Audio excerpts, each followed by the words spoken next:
The opulence of the Absolute, verse number 35. Brihat sama tatha samna Gayatri Chandasamaham Masanam Margashirshoham Rituna Kusumakaraha Brihat Sama Tatha Samna Gayatri Chandasamaham Masanam Margashirshoham Ritunam Kusumakaraha Brihat Sama Tatha Samna Gayatri Chandasamaham Masanam Margashirshoham Ritunam Kusumakaraha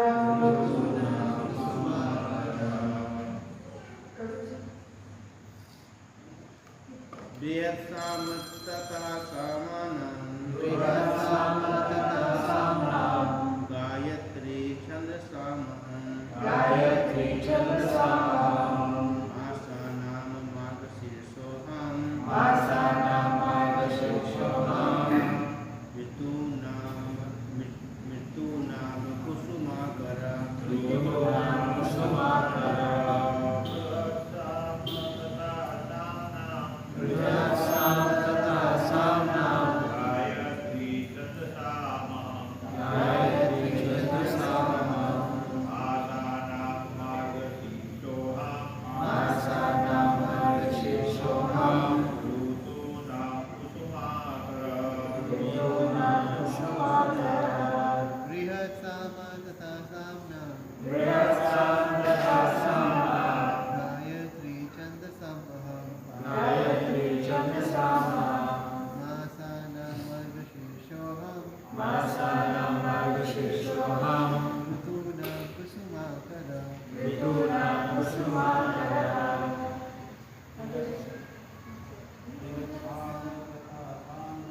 Brihat Sama Tatha Samna Gayatri Chandasamaham Masanam Margashirshoham Ritunam Kusumakara Brihat Sama Tatha Samna Gayatri Chandasamaham Masanam Margashirshoham Ritunam Kusumakara Brihat Sama Tatha Samna Gayatri Chandasamaham Masanam Margashirshoham Ritunam Kusumakara.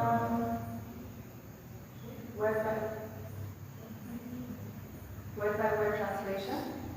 Brihat Sama, the Brihat Sama, Tatha, also, Samna, of the Samaveda songs, Gayatri, the Gayatri hymns, Chandasa, of all poetry, Aham, I am, Masana, of months, Margashirsha, the month of November, December.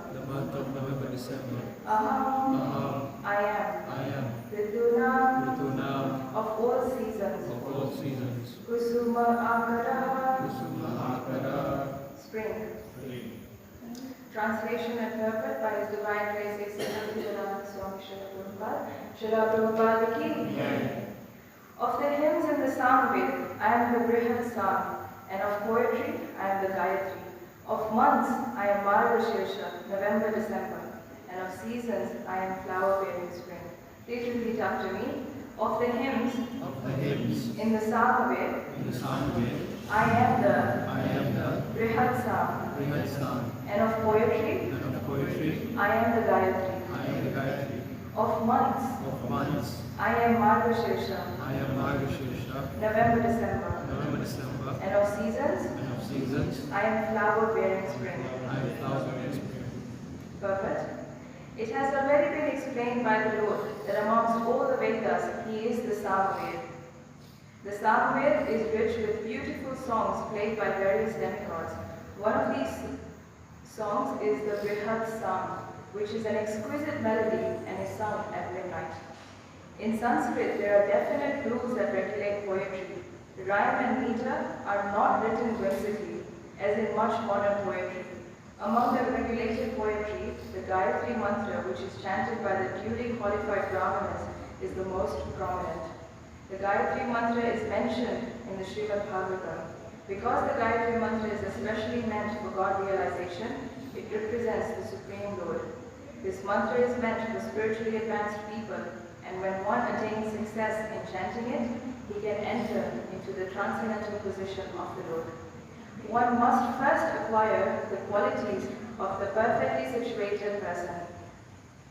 The qualities of goodness according to the laws of material nature, in order to chant the Gayatri Mantra.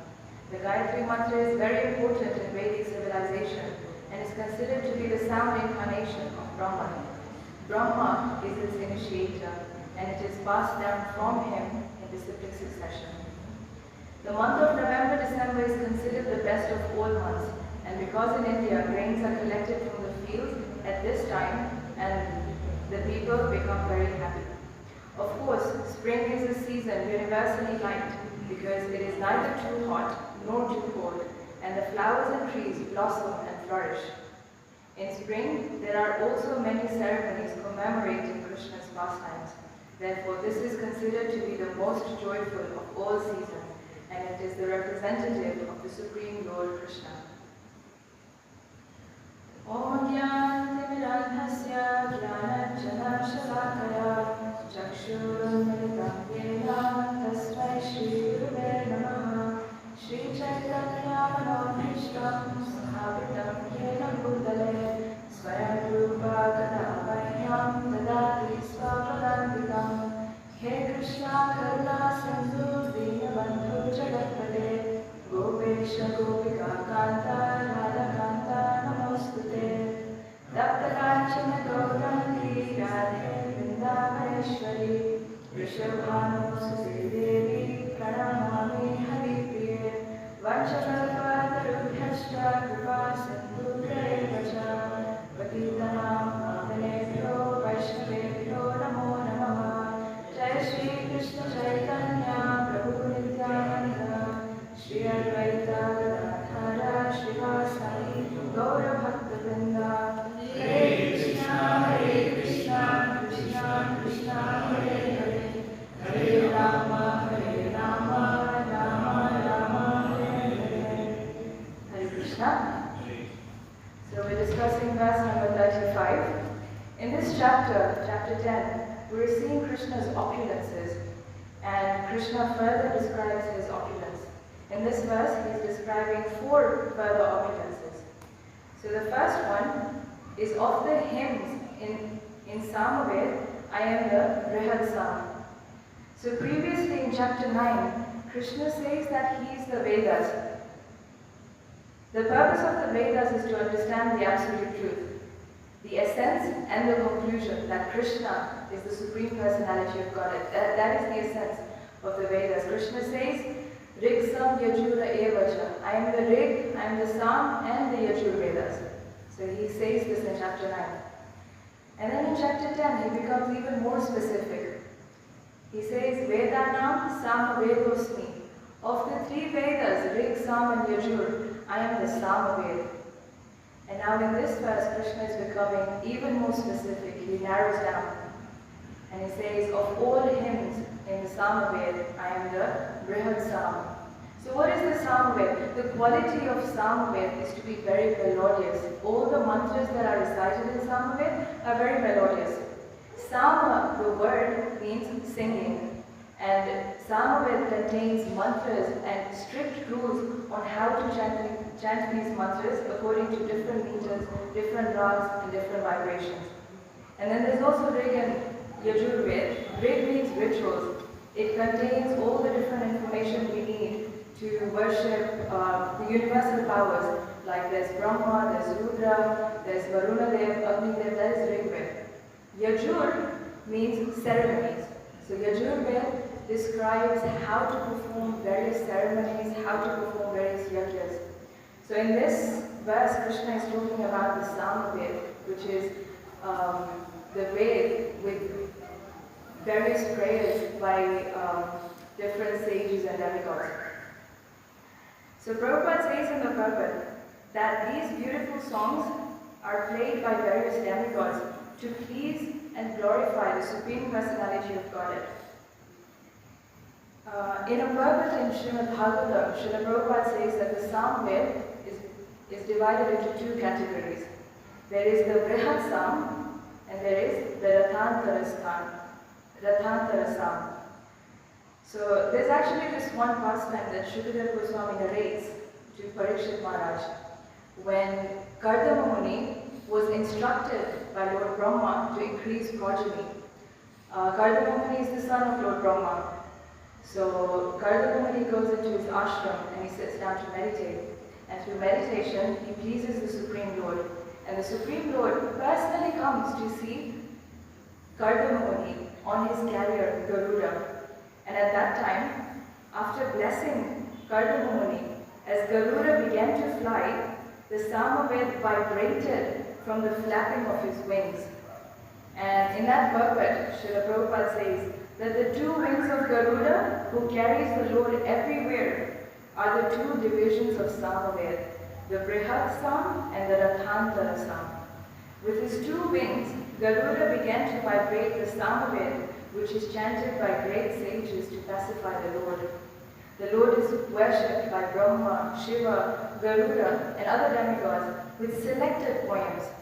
These Sama utterances are automatically heard by the devotee when another devotee of the Lord Garuda flaps his wings. So Kardama Muni was a perfect devotee of the Lord, which is why Vishnu personally came to bless him. And because he was a devotee and Garuda was also a devotee, when Garuda flapped his wings, reciting the Samaved, Kardama Muni, being a pure devotee, heard that. So the flapping of Garuda's wings also recites Samaved. The second opulence Krishna gives is of poetry. I am Gayatri. In yesterday's verse, we were discussing about grammatical perfection. In this verse, Srila Prabhupada explains about perfection in poetry. He says in Sanskrit, there are definite rules that regulate poetry. Rhyme and meter are not written whimsically, as in much modern poetry. To actually write a verse in Sanskrit is not an easy thing. It requires a lot of different things. For example, both spelling and pronunciation. A and is completely different. When we say Ram and when we say Rama, it's completely different. Ram is the Supreme Lord. Rama is Mahalakshmi, the goddess of fortune. So a lot of things are important when writing a verse in Sanskrit.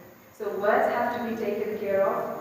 Meter has to be decided. The rag has to be decided at the time of writing this mantra. And syllables also have to be decided to construct the verse.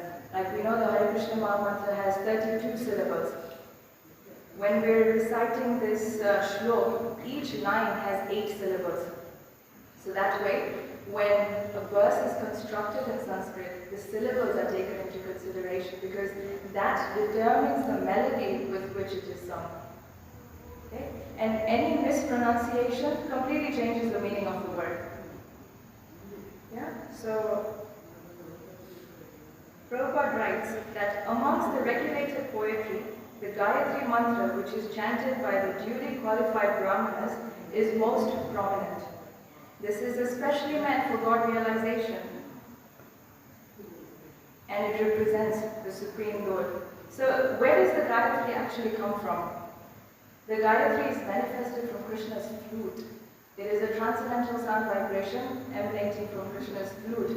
And Brahma got this Gayatri mantra from Krishna, and then later Brahma passes it down in reciprocal succession in bona fide sampradayas. Okay? And just as we hear in the Shikshashtakam by Mahaprabhu, that the holy name of the Lord is not different from Krishna. Krishna invests all his transcendental energies in the holy name. Similarly, the Gayatri mantra, which emanates from Krishna's flute, is not different from Krishna. Krishna invests all his energies in this Gayatri mantra, which is chanted by advanced Brahmanas. So Prabhupada explains in the purport who can chant this mantra. He says one must first acquire the qualities of the perfectly situated person, the qualities in the mode of goodness, by taking diksha from a bona fide guru in a bona fide sampradaya. This Gayatri mantra is actually given to disciples when they take diksha, when they take initiation from the guru, when they connect to parampara. And there are actually various Gayatri mantras. There's one that's very popular, but there's actually so many others, such as the Brahma Gayatri, Guru Gayatri, Gopal Gayatri, and there are other confidential Gayatris which the Guru only gives directly to the disciple. And it's not a mantra that is chanted out loud. It is a mantra that a devotee sits in front of the altar facing Krishna and chants it silently in his mind, with complete focus. That is how the Gayatri mantra is actually supposed to be chanted. It cannot be chanted out loud, like when you're on the train, or nowadays people set the Gayatri mantra as the ringtone or the doorbell. That's actually an offense. So Prabhupada specifies that this mantra is for advanced devotees. So that is the Gayatri mantra. Just as Sanskrit is the mother of all languages, the Gayatri mantra is the mother of the Vedas. The Gayatri mantra is the mother of all the mantras that are chanted in the Vedas. And in fact, in our movement, we have two dikshas. There's first, which is the Harinam Diksha. In this Harinam Diksha, we make a commitment to our Guru that we will chant 16 rounds every day, follow the 4 regulative principles. We will do some service to Guru and Krishna. This is Harinam Diksha. And when the Guru sees that, okay, now this disciple is much more regulated in bhakti, committed in bhakti, and is sincere from the heart, then the Guru gives the second initiation where this mantra is chanted. And the importance of initiation, I just like to quote Sachinandan Swami. He says, we can compare initiation ceremony to a wedding ceremony. Husband and wife do not begin their relationship during the marriage ceremony. Rather, the marriage ceremony recognizes and formalizes a relationship that has begun some time before. Similarly, we have always had a relationship with Krishna. We've eternally had a relationship with Krishna. But by taking initiation and connecting to a bona fide sampradaya, a bona fide guru, we receive blessings in that line. That is the Gayatri mantra.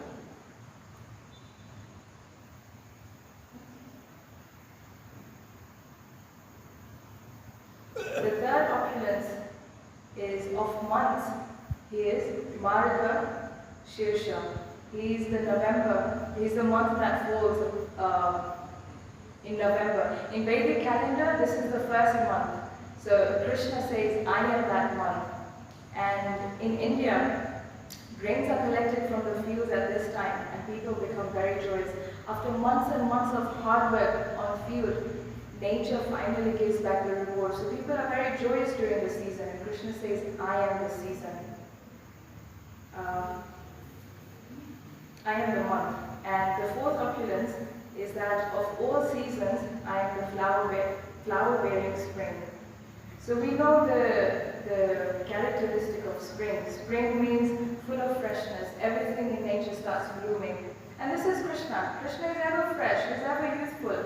And in the spiritual world, Leelas are ever growing. The spiritual world is ever growing. So this is his opulence, this is the characteristic of spring. And Prabhupada says that there are also many pastimes that begin in spring. So we know that there's the Vasant Panchami. Vasant Panchami is the first day of spring, and that is celebrated in Vrindavan and all the temples recognize it and marking the first day of spring. And then there's also the Rasa Leela pastime, which happens during the spring season. And Chaitanya Mahaprabhu also appeared in the spring season. So, yeah, the spring season is a representative of the Supreme Lord Krishna. Okay. Are there any questions on this verse?